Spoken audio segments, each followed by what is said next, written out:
വിളിച്ചാണ്. ആ, നീ ഇങ്ങോട്ട് വരുന്നോ അതോ ഞാൻ അങ്ങോട്ട് വരണോ? ഇയാളെന്ന് വെച്ചേ, എനിക്ക് സംസാരിക്കാൻ താല്പര്യമില്ല.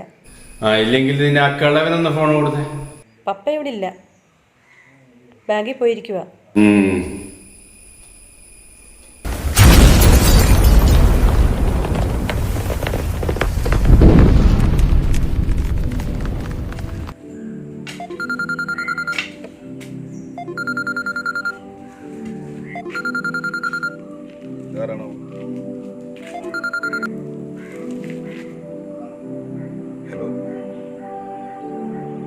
ആരാണെന്ന് മനസ്സിലായോ?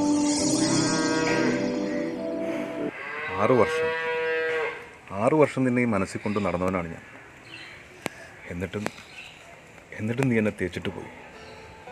എന്നിട്ടിപ്പോൾ മനസ്സിലായി വന്നല്ലേ? കൊള്ളാം. പിന്നെന്ത് ചെയ്യണം? മരണം വരെ ഞാൻ കാത്തിരിക്കണമായിരുന്നു. കടക്കൊള്ളക്കാരുടെ കെണിയിൽപ്പെട്ട് പ്രസാദേട്ടൻ മരിച്ചെന്നറിഞ്ഞ ആ നിമിഷം വിഷം കുടിച്ച് മരിക്കാൻ ശ്രമിച്ചവളാണ് ഞാൻ. എന്നെ ജീവിതത്തിലേക്ക് തിരിച്ചു കൊണ്ടുവന്ന എൻ്റെ പപ്പയും മമ്മിയും ഞാൻ ധിക്കരിക്കണമായിരുന്നു. 2 വർഷം ഞാൻ കാത്തിരുന്നു.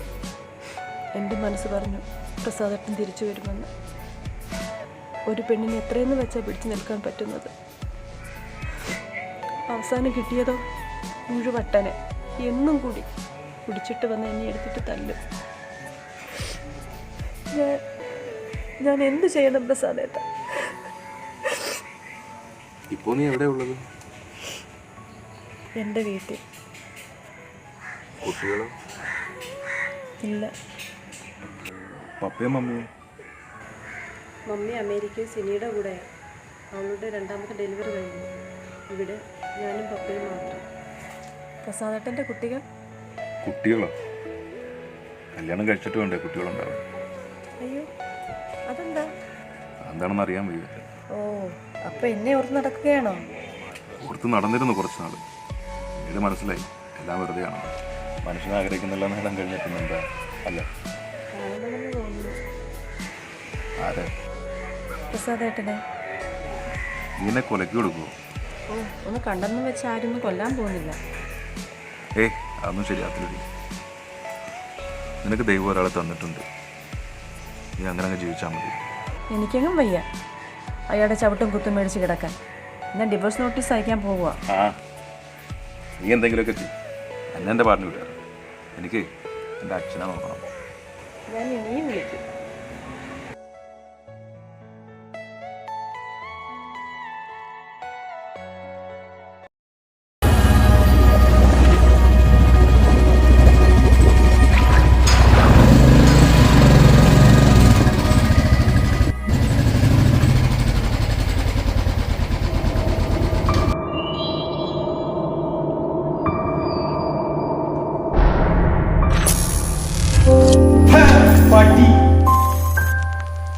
നീ വരും.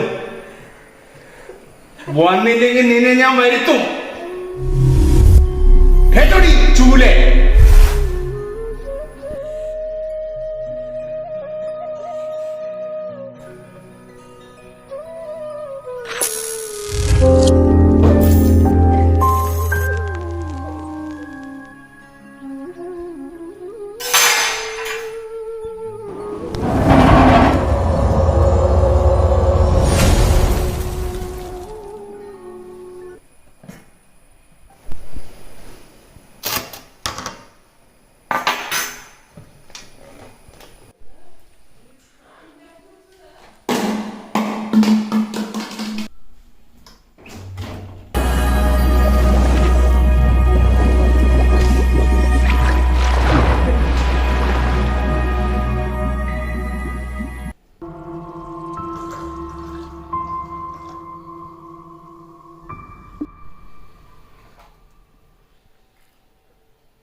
ഇന്ന്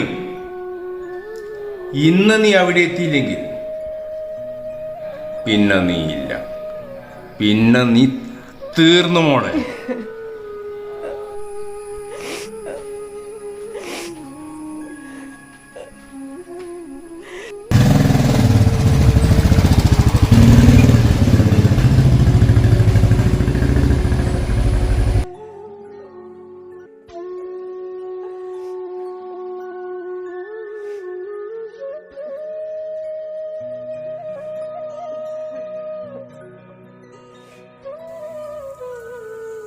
പ്രസാദേട്ട, ഞാൻ ഈ പറയുന്നത് തെറ്റാണെന്ന് എനിക്കറിയാം. എനിക്ക് ഈ ജീവിതം മടുത്തു. കുറ്റപ്പെടുത്തലും കുത്തുവാക്കും. എങ്ങനെയെങ്കിലും ഈ നരകത്തിൽ നിന്ന് എനിക്ക് രക്ഷപ്പെടണം. ഇതൊന്നും ആരോടും പറഞ്ഞുകൊണ്ട് നടക്കാൻ പറ്റുന്നതല്ലല്ലോ പ്രസാദേട്ട.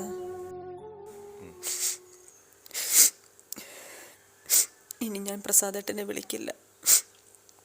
പ്രസാദേട്ടനെ വിളിക്കും, കാതോർത്തിരിക്കും.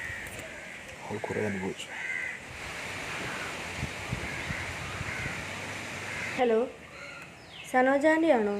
അതെ. ആൻറ്റി പപ്പയുണ്ടോ? ഇല്ല. ആൻറ്റി, ഞാൻ ലക്ഷ്മിയാണ്. പറഞ്ഞു. ചേച്ചി വിഷമിക്കരുത്. പത്രൻ സാറ് പോയി. എവിടെ പോയെന്ന്? അമിതമായി മദ്യം അകത്ത് ചെന്ന് ലിവർ പൊട്ടി മരിച്ചെന്നാണ് അറിഞ്ഞത്. ഇപ്പോൾ എല്ലാവരും ഹോസ്പിറ്റലിലാണ്. ബോഡി പോസ്റ്റ്മോർട്ടത്തിന് കയറ്റിയിരിക്കുക. ആൻറ്റിയെ വിളിച്ചറിയിക്കാൻ പറഞ്ഞുകൊണ്ടാണ് വിളിച്ചത്.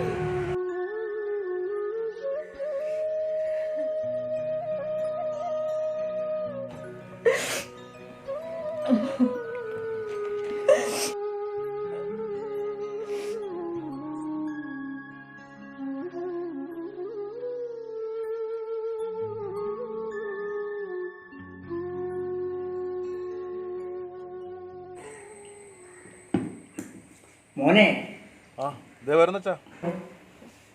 ആ പാത്രം ഒന്ന് കഴുകി വെച്ചത്, എന്നിട്ട് അച്ഛൻ്റെ ഗുളിയും വെള്ളം എടുത്തു.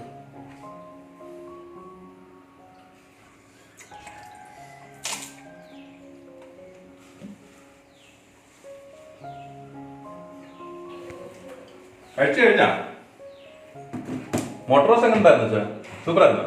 ആ സൂപ്പറൊക്കെയാ. പിന്നെ? എന്നാലും ഒരു പെണ്ണ് വെച്ചോളുമ്പോൾ തരുന്നവരൊക്കെ പറ്റൂ. ഓ, ഇതാണ് എനിക്ക് ദേഷ്യം വരുന്നത്. എന്തുണ്ടായി കൊടുത്താലും ഒരു നന്ദിയില്ല. എടാ മോനെ, നീ പിണങ്ങാൻ വേണ്ടി പറഞ്ഞതല്ല. ഓ, ഇനി ഒരു തള്ളിമറിക്കലുണ്ട്. എനിക്കതും കേൾക്കണ്ട. എനിക്കൊരു പ്രശ്നവും ഇല്ല. നീ എന്ത് വേണമെങ്കിലും പറഞ്ഞു.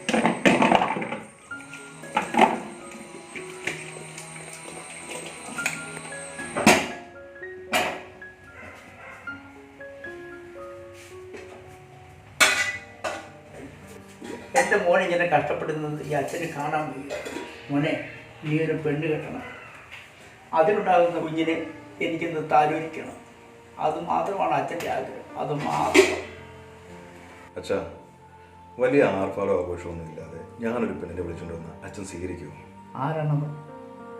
അച്ഛനറിയാം, സനോജ. എൻ്റെ മോന് വട്ടൊന്നുമില്ലല്ലോ. എടാ, നിന്റെ ജീവിതം തകർത്ത അവൾ ഒറ്റ എത്തിയ, എന്നിട്ട് അവൻ വന്നിരിക്കുന്നു. അച്ഛാ, അവളൊരു തെറ്റും ചെയ്തിട്ടില്ല.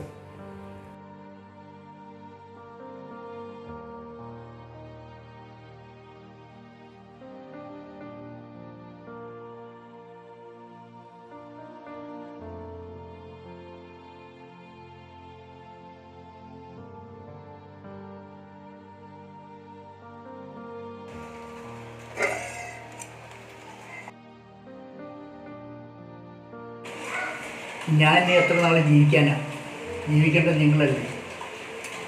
എൻ്റെ മോൻ്റെ ഇഷ്ടം അതാണെങ്കിൽ അങ്ങനെ തന്നെ നടക്കും.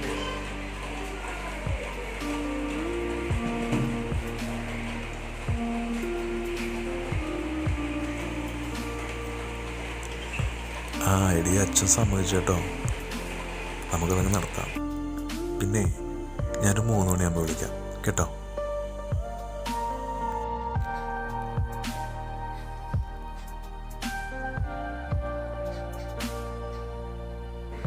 ആണ്ട് കഴിഞ്ഞ് നടത്താവുന്നതേ ഉള്ളൂ.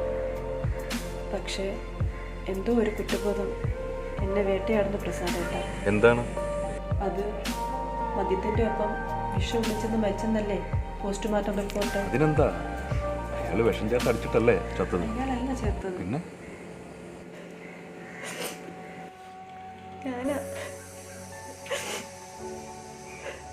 ഞാനാദ്യം വിഷം ചേർത്തത്. എനിക്ക് മരിക്കാൻ.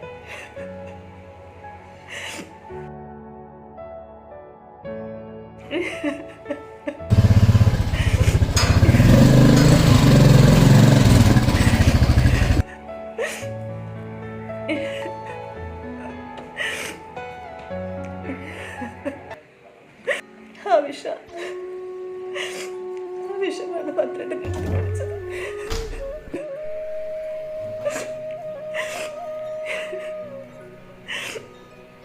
പാപം,